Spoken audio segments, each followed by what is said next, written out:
Ô, meus caros, vamos ao que interessa, deixa eu ver que horas. Já começamos a aula. Só para a gente recapitular a nossa conversa, na aula passada, nós iniciamos um assunto, na verdade, quase finalizamos, né? O assunto do contexto europeu do século XIX. Esse capítulo também ele aborda questões relacionadas a doutrinas políticas, ideologias políticas e tal. A gente falou bastante do liberalismo, falamos a respeito do nacionalismo, da produção disso, e aí na sequência começamos a falar da América também do século XIX. Toda essa repercussão causada por essas revoluções de caráter burguês europeu vai refletir diretamente na história do continente americano, e aqui especificamente tratando dos países latino-americanos. Os processos de independência na América também têm em pauta, têm forte influência dessas novas ideias, a queda também de antigos regimes de reis, de colônias monárquicas, que eram estabelecidas por séculos aqui na América, vão ser reconfiguradas. Há um certo protagonismo de alguns grupos sociais que viviam nas colônias americanas e eles vão promover aqui, portanto, os processos de rupturas revolucionárias que vão desencadear em novas nações, constituindo novos grupos sociais na América Latina, que são os processos de independência. Eu falei também a respeito das participações populares nesse processo histórico.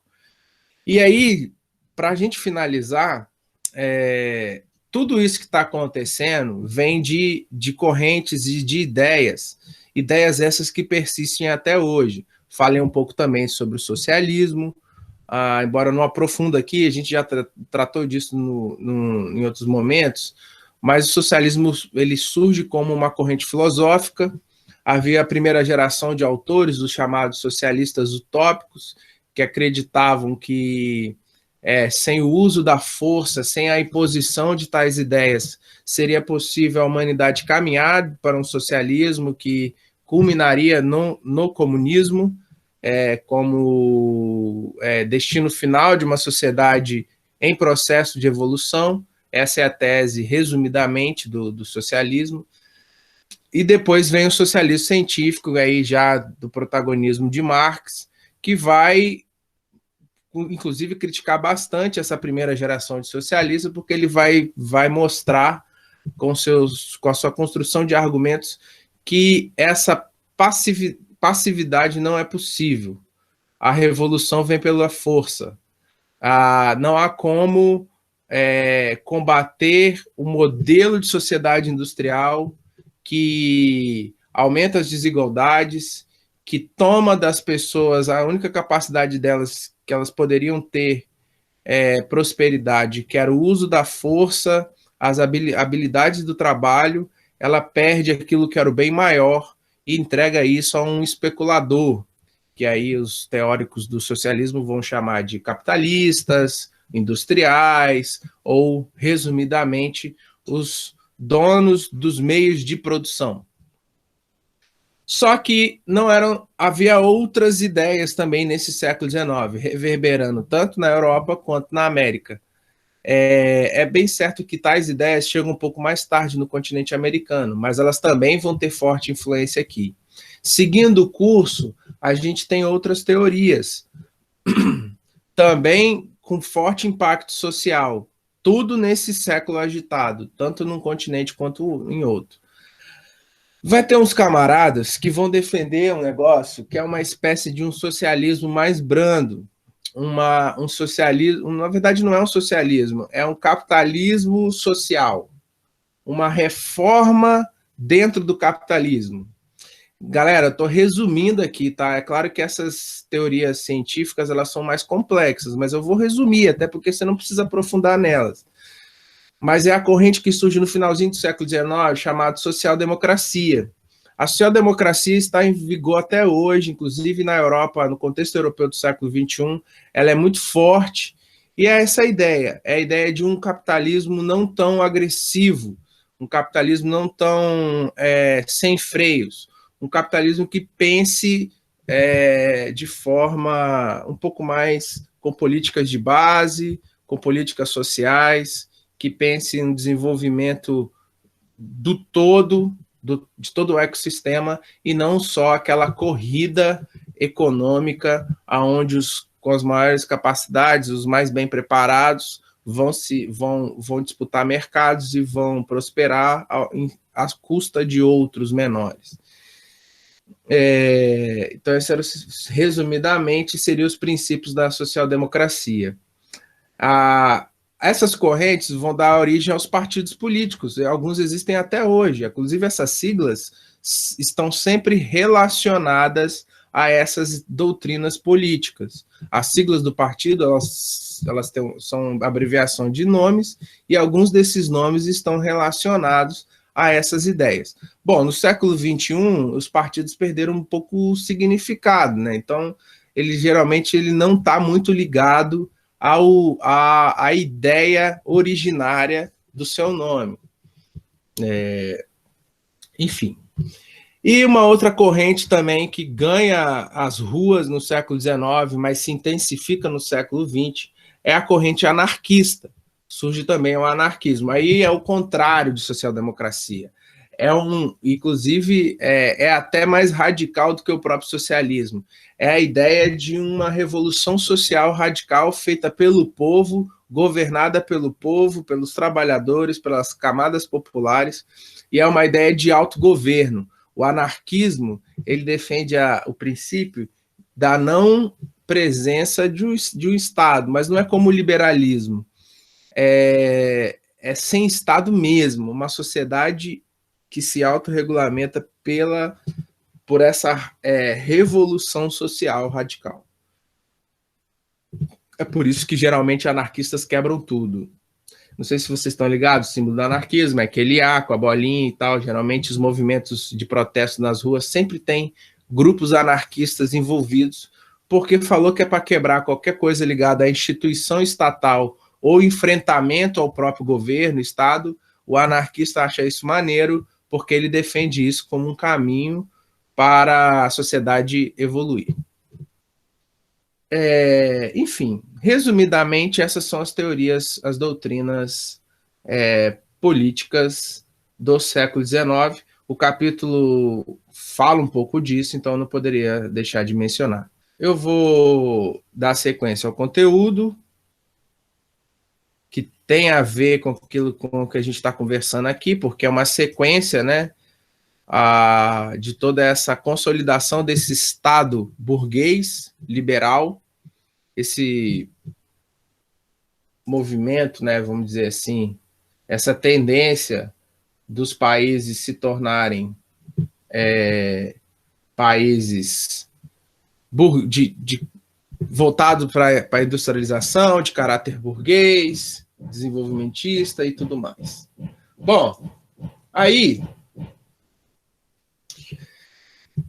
entra um assunto muito delicado. No final do século XIX, todas essas nações consolidando esse modelo de sociedade voltado para a indústria do mercado, para os bens de consumo, a ideia do progresso, da liberdade econômica defendida no liberalismo e de toda essa agitação do século XIX, vai começar uma corrida, principalmente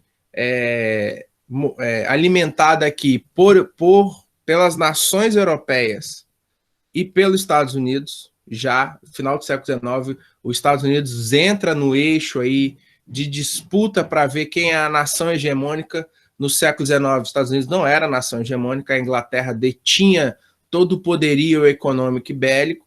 Entretanto, outras nações também começam a sua corrida industrial e começam a disputar espaço e poder.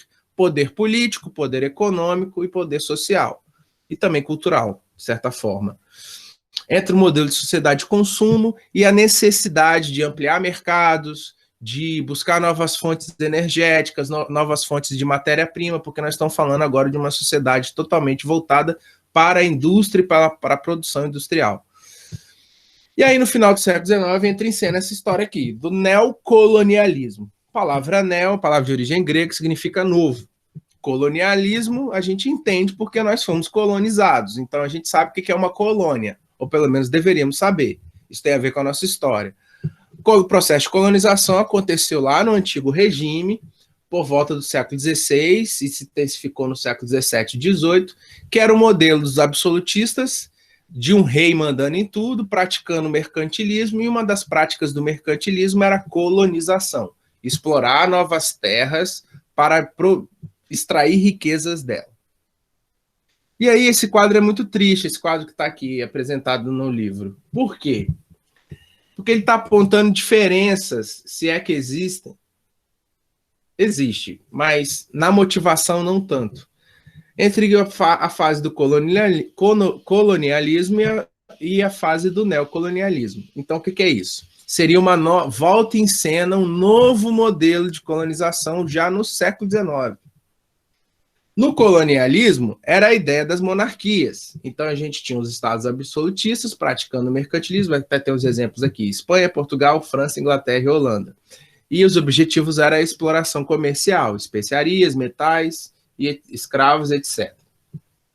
No final do século XIX, a partir de 1870, até a Segunda Guerra Mundial, 1945, entra em cena o neocolonialismo, que é essa disputa das nações. O que é triste é que veio o processo de ruptura revolucionária, a consolidação do Estado burguês, o modelo de sociedade, tudo isso se desenvolvendo, porém, todavia, entretanto, as motivações de explorar outros territórios não se rompeu. Todas aquelas doutrinas políticas sociais ali não foram suficientes para mudar o curso da humanidade, que é um sentimento muito mais subjetivo, muito mais da intimidade humana, do que algo simplesmente uma doutrina política que fosse capaz de mudar a forma das pessoas pensarem, agirem, etc. O ser humano é um ser competitivo. O ser humano é um ser que age até, vamos dizer, por instintos. O ser humano é um ser mesquinho. Ele busca favorecimento pessoal, próprio. Ele não está muito preocupado com o ecossistema. Ele não está muito preocupado com o todo. Ele quer salvar o dele e que se lasque o resto. Isso aparece tanto no século XVI, nos processos de colonização da América e da África e da Ásia, com os absolutismos acontecendo, e isso vai se repetir no final do século XIX, já não mais reis, não mais governos centralizadores, muito pelo contrário, a maioria desses governos republicanos, com participação popular, falando de liberdades individuais, mas essas teorias não são suficientes para promover essas liberdades para todos, porque o olhar desses dito evoluídos, porque aqui final do século XIX, a ideia de evolução da humanidade está em curso, esses caras não vão transferir, expandir tais ideias para o restante do mundo. E o que vai acontecer é o processo de novas colonizações. Entra em cena, protagoniza esse processo Inglaterra, França, Holanda, Bélgica, Alemanha, Itália, Estados Unidos e Japão. E esse episódio, inclusive, de novas colonizações do mundo, vão aumentar a panela de pressão para que essas potências europeias, asiáticas e norte-americanas pudessem aumentar o seu atrito, que vai desencadear nas guerras do século XX. Então, as guerras elas iam acontecer cedo ou tarde, dado a todo o ambiente que o final do século XIX aponta historicamente para a gente. Então, esses caras, meu amigo, eles estavam doidos para uma briga. E estavam querendo mostrar quem era o mais forte para o outro. E a exploração agora não é só de fontes de matéria-prima. A exploração é de investimentos de capitais, busca por matérias-primas, escoamento da mão de obra e dos mercados consumidores. E mais do que isso, é o motor do capitalismo. ele vai olhar para regiões menos favorecidas, menos desenvolvidas, somente como mercado, somente como cifra. O que esse território pode me dar de lucro? O que esse território pode me dar de bom? E é isso que essas nações vão fazer. Eu falo que essa história é triste porque toda aquela filosofia produzida pelos próprios europeus, todo aquele debate de ideias das luzes que vem desde lá de trás, que produz revoluções, que produz protagonismos populares na Europa, não vão ser suficientes para essa atrocidade colonizadora se repetindo na história. Agora não é mais na América, porque a América já produziu sua revolução e a briga já está meio que consolidada. Não há espaço para colonizar a América mais. A América já está toda tomada pelos seus atores, pelas suas lideranças locais, pelos seus processos de independência. Mas havia outros territórios que estavam fragilizados politicamente. E o principal deles é o continente africano. Então, a nova colonização vai se voltar para África, continente africano e continente asiático, e vai buscar os seus próprios interesses. Essas nações vão buscar os seus próprios interesses. Aqui algumas frases, algumas citações. Conceitos e definições do imperialismo. Neocolonialismo é quase que sinônimo de imperialismo do século XIX. Lembra o que a historiografia defende como conceito de imperialismo? É algo para além de si? Lembra disso? Eu sempre falo isso. Reino é algo fechado para dentro dele. Ele é forte, é poderoso, tem um exército forte para se proteger, é centralizador e tudo mais. Imperialismo é para além de si. Ou seja, o imperialismo não se contenta só em fortalecer o seu território. Ele quer expandir a influência cultural, a influência política, a influência econômica para outros territórios. E o imperialismo é mais guloso. O apetite do imperialismo é insaciável. Dentro de um modelo capitalista, isso vai ser uma bomba. O imperialismo do século XIX, que agora defende a ideia de um capitalismo, o imperialismo vai ser sanguinário, ele vai ser sem limites. E aí, alguns conceitos. O imperialismo do século XIX e XX resultou da expansão capitalista e atendia aos interesses da grande burguesia industrial, essa que promoveu as revoluções do século XIX, e financeira das grandes potências industriais do mundo.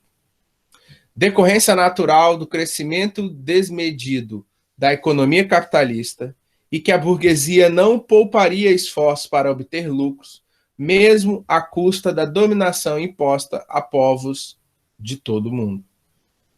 Uma outra citação. O imperialismo é filho da industrialização. Outra. O mundo está todo parcelado e o que dele resta está sendo dividido, conquistado, colonizado. Pense nas estrelas que vemos à noite, esses vastos mundos que jamais podemos atingir. Eu anexaria os planetas se pudesse. Penso sempre nisso. Entristece-me vê-los tão claramente e, ao mesmo tempo, tão distantes. Essa é a fome do imperialismo capitalista. Olhar para o universo e falar assim, isso é um território a ser explorado. Isso é muito interessante, galera. Deixa eu só fazer um parênteses aqui. Não sei se vocês estão achando interessante como eu acho, mas eu provoco sempre vocês para isso. No século XX, essa filosofia imperialista de conquista de territórios, de levar o desenvolvimento industrial e o capitalismo, isso ganha muita força no século XX, vai dividir o mundo, vai produzir, não vai produzir sozinho, mas vai ajudar a produzir as grandes guerras do século XX.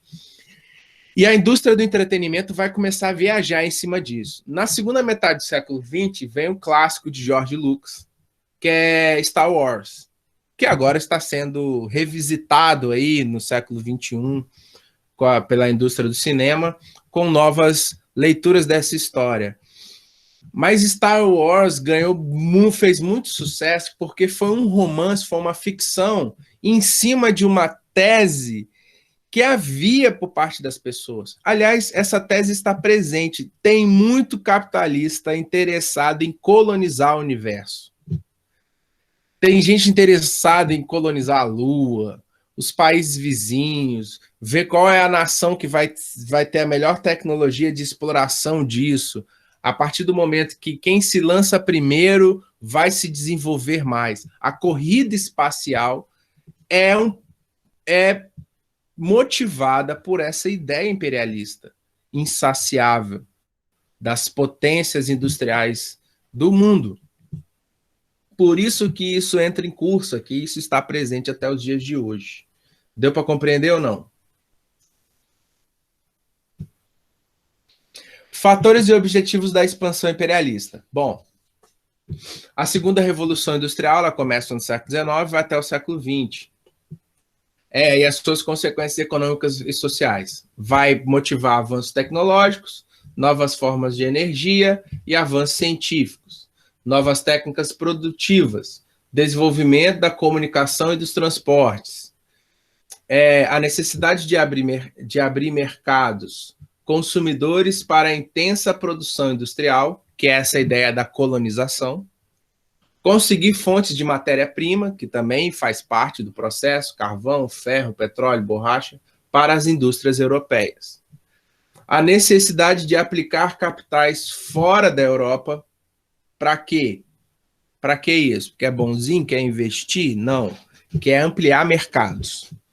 O mercado, a ampliação do mercado é ampliar a dominação de uma potência industrial, seja ela europeia, seja os Estados Unidos ou o próprio Japão. Quero ver quem chega no sol primeiro. Interessante. A falta de alimentos da Europa. Não sei se vocês sabem, mas o problema de comida na Europa está presente desde os primórdios. Na Idade Média, os europeus morreram de fome. Porque a Europa não é essa riqueza aqui, por exemplo, que a gente tem no Brasil. Nunca foi.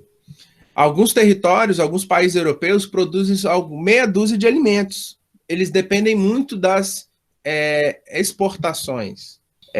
Então, isso é um problema da Europa inteira. Claro que alguns países são um pouco melhores do que outros. Mas tem umas coisas muito bizarras, por exemplo. Vocês sabiam que Portugal é muito conhecido pelos vinhos, que aí sim eles têm produção de vinhos, bons vinhos, por sinal. E Portugal é famoso, por exemplo, pelo bacalhau, certo? O bacalhau de Portugal. Vocês sabiam que o bacalhau de Portugal não é produzido em Portugal? Vou repetir. Portugal é famoso pelo bacalhau, certo? Bacalhau do Porto. Bacalhau do Porto é um negócio maravilhoso. Não é esse bacalhau sequinho que a gente tem aqui, não. Bacalhau do Porto é um negócio diferenciado. Não é produzido em Portugal. É produzido na Noruega. Ou seja, a principal matéria-prima da culinária portuguesa não é produzido em Portugal. Para você ver como é que a questão de alimento é um negócio zoado na Europa. E, por fim, a possibilidade de aumentar os exércitos das metrópoles europeias. Isso vai influenciar diretamente nas guerras. Aí tem as potências, né, que eram no contexto do final do século XIX, a Inglaterra e a França. A França, por razões lá napoleônicas, vai gerar uma tradição de potência. E novas potências surgem aí no radar. A Alemanha e a Itália, por conta da sua unificação, no final do século XIX, vai despontar a industrialização e uma potência econômica europeia. Estados Unidos, pelo imperialismo norte-americano implementado pela doutrina Monroe. E o Japão, que os japoneses são também um povo interessante. E aí os objetivos, três pilares, objetivos claros aqui, acumulação dessas potências europeias. Por que colonizar? Por que praticar o imperialismo no mundo e tudo mais? É acúmulo de capital, formação de grandes aglomerados industriais e monopólio econômico. É a disputa para isso. É inclusive esse objetivo que vai gerar a Primeira Guerra Mundial no início do século XX. Aí vem a justificativa ideológica. Aí aqui é meio bizarro. Por que é meio bizarro? Porque em cima daquelas ideias das liberdades, ora, não caberia, se as pessoas tivessem um pouco de consciência, colonizar novamente a África, por exemplo. Não faz sentido. Cadê as liberdades dos indivíduos? Como assim uma potência vai dominar um território na África, vai explorar, vai tirar as fontes energéticas, as matérias-primas, vai obrigar as pessoas a se inserir num modelo de desenvolvimento, vai oprimir as pessoas, vai gerar conflitos internos? Isso não caberia. Entretanto, a justificativa ideológica, que vários autores, inclusive, vão defender, é a ideia de que o mundo desenvolvido, portanto, o mundo europeu principalmente, ele vai levar o progresso.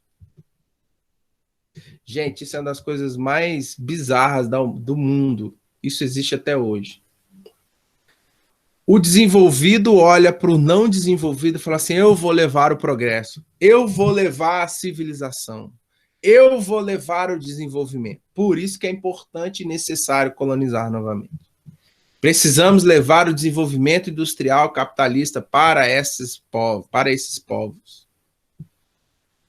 Vamos invadir, mas a gente vai invadir numa boa causa, a gente vai levar o progresso para o povo. Essa é a justificativa ideológica, e isso vai causar um estrago no mundo africano. Não sei se vocês nunca se perguntaram, mas por que algumas fronteiras da África são tão retinhas? Alguém sabe dizer? Participa da aula aí, gente. Deixa eu falar sozinho, não. Falar de funk vocês gostam, né? Bota o funk aqui, todo mundo participa. Começa a falar aqui no chat, causa uma confusão danada. Falar de coisa ruim vocês gostam.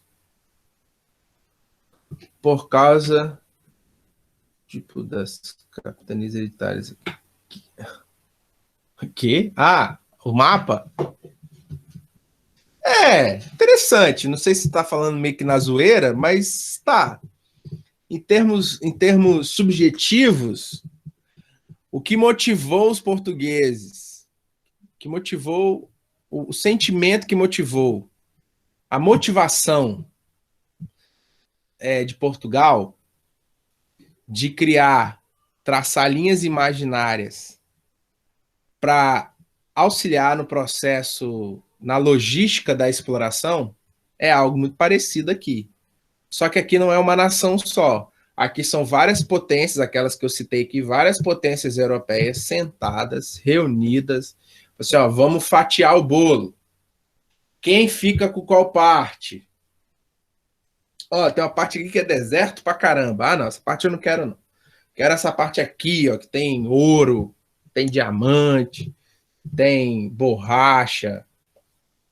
Enfim, começa uma brincadeirinha das potências europeias debruçadas sobre o mapa da África e repaginando ele, reconfigurando ele. Por isso que algumas fronteiras vão ser, algumas, não todas, mas algumas são traçadas em linha reta. É porque as pessoas estão fazendo isso, as potências europeias olhando para o território, para o mapa, e simplesmente traçando uma linha imaginária, ó, essa parte aqui é minha e tudo mais. Aí tem as coresinhas, ó, por exemplo, a parte verdinha são os franceses que vão reivindicar para eles. Parte amarela, os ingleses. A parte lilás, os alemães. O amarelo um pouco mais claro, os portugueses. Partezinha verde escuro, os belgas. A parte laranja, os espanhóis. E a parte mais rosada, os italianos. É por isso que em cada cor dessa se fala o idioma da potência europeia. Por que em Moçambique hoje se fala o português parecido muito mais com o português de Portugal do que o nosso? porque o Brasil não colonizou ninguém lá. Se o Brasil tivesse colonizado, o pessoal vai falar um português igualzinho a gente. Porque colonização, gente, é imposição. Professor, se você tivesse interessado na aula, vocês me perguntariam, mas professor, esse povo não vivia ninguém lá, não? Vivia. Mas esse povo não falava a língua deles, não? Falava, mas quando colonializa, você obriga o cara a falar a sua língua. Você obriga o cara a acreditar no seu Deus. Você obriga o cara a vestir igual você. Você obriga o cara a ter completamente os comportamentos parecidos com o seu. Você é uma potência, você está impondo isso para as pessoas.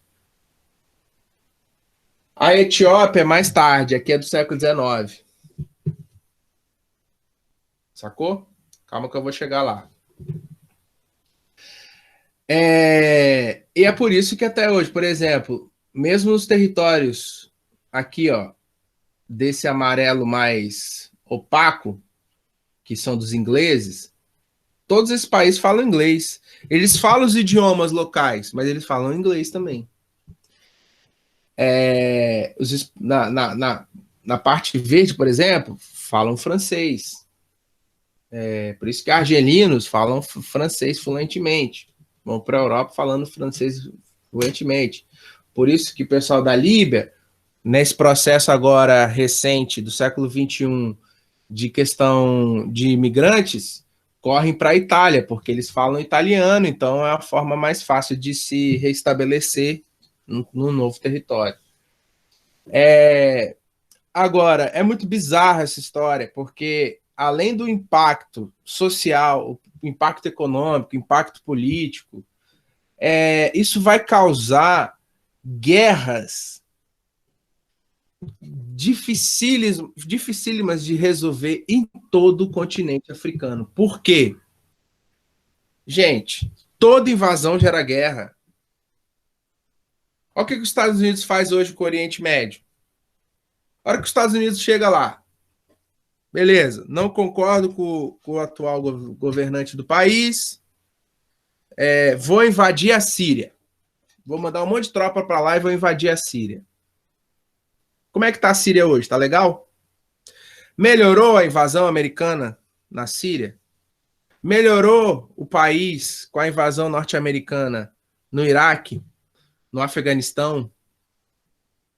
Isso para dar exemplos recentes, tá? Do Oriente Médio, que é um território vizinho aqui, ó, da África. E aí, melhorou? Não, né? Porque não melhora.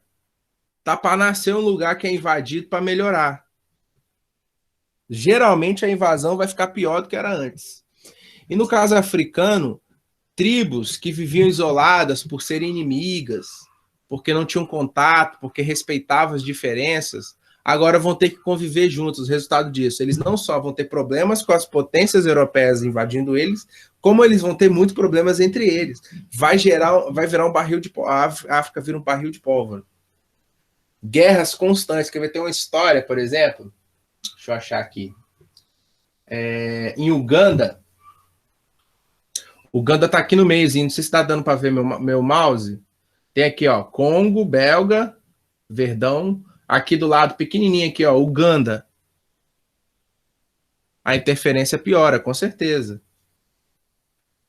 Tá vendo aqui, ó? Acharam Uganda?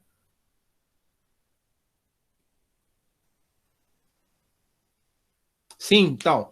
Uganda foi colônia inglesa. Aí o que aconteceu? Tô tentando lembrar o nome das duas tribos rivais que viviam lá, os Tuts. Ah, gente, esqueci, sério mesmo. Mas eram duas tribos em Uganda que historicamente eram rivais e, portanto, cada um vivia no seu território. Agora eles tinham que se reconhecer como uma coisa só, porque eles eram todos colônias da Inglaterra. Então, a Inglaterra cria um modelo administrativo e insere todos eles nesse modelo. Vários conflitos vão ser gerados. Isso percorre todo o século XX, vai até a segunda metade do século XX, aí vem um período dos processos de independência dos países africanos. A guerra de independência em Uganda foi um verdadeiro massacre. Uma etnia dessa praticamente dizimou a outra, porque ela foi fortemente favorecida pelos ingleses. Os ingleses armaram um lado, não armaram o outro, apoiaram as lideranças políticas de um lado, não apoiaram do outro. No processo de independência, esses caras varreram a etnia de lá. É considerado um dos grandes genocídios da história. Isso só para dar um exemplo, tem vários exemplos desses na África. E outros processos de independência foram caóticos. Esses países lutam muito para se reerguer. Há um processo racial aqui terrível, porque é um europeu impondo um modelo de sociedade. Como que você acha que os negros vão ficar nesse processo? É só olhar para a história da África do Sul, a África do Sul de Mandela, a política do apartheid, tem forte influência europeia nesse processo. Então, gente, para quem gosta muito do o TUS, deu um Google aí, né? Obrigado. E qual que é o nome da outra? Ei, Daniel, o nome da outra tribo? Eram duas.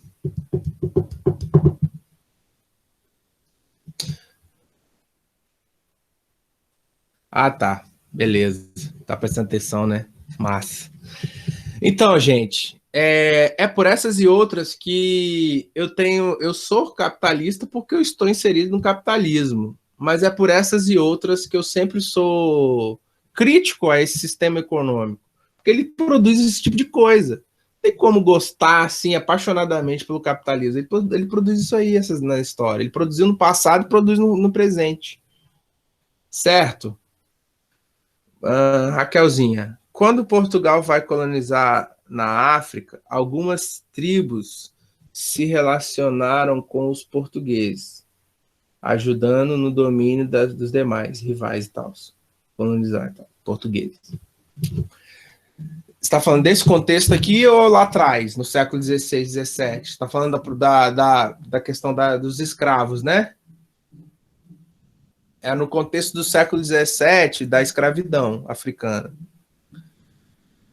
Haver uma relação. Isso aí tem a ver, Raquel, se eu estou entendendo sua pergunta, tem a ver com a relação de reciprocidade que havia com algumas tribos africanas que começavam a dominar tribos menores, geralmente tribos mais voltadas para a guerra, dominavam mais as tribos de caçadores, coletores e tal.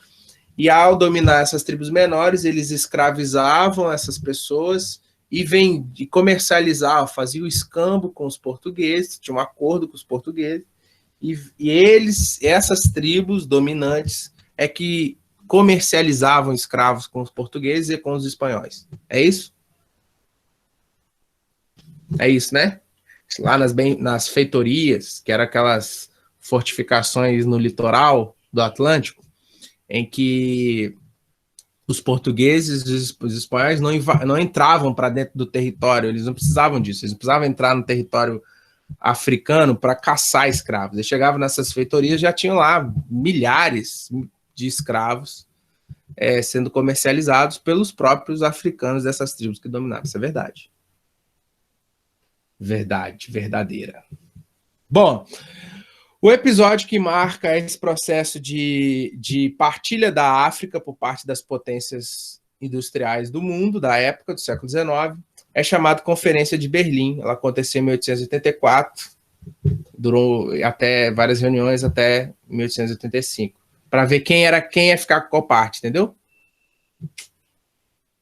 Beleza? Para finalizar, falei aqui, não precisa entrar em detalhes disso, mas as guerras que vão ser geradas com essa partilha da África.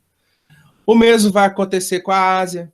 É por isso que lá também alguns países falam idiomas europeus, por exemplo, que é o Reino Unido, da França, Holanda, Portugal também, Filipinas, e é sob a influência do Japão, porque o Japão começa a se tornar uma potência imperialista no final do século XIX e início do século XX, vai ter as guerras com a China e tudo mais, e vai gerar isso também. Aqui outros territórios. Dentro do mesmo território, várias potências disputando essa colonização. O caso da Índia é um exemplo disso. A Índia é um país, só um detalhe, a Índia é um país complicado de se entender, mano. E aqui, ó, a história do século XIX botou mais lenha nessa complicação. Aí entram questões religiosas, entram questões sociais profundas. Enfim, colonização, imperialismo na Ásia só dificultou os problemas que lá já existiam. Algumas guerras na Índia, Guerra dos 7 Anos, domínio inglês, as revoltas nos chamados tigres asiáticos, Vietnã e tudo mais.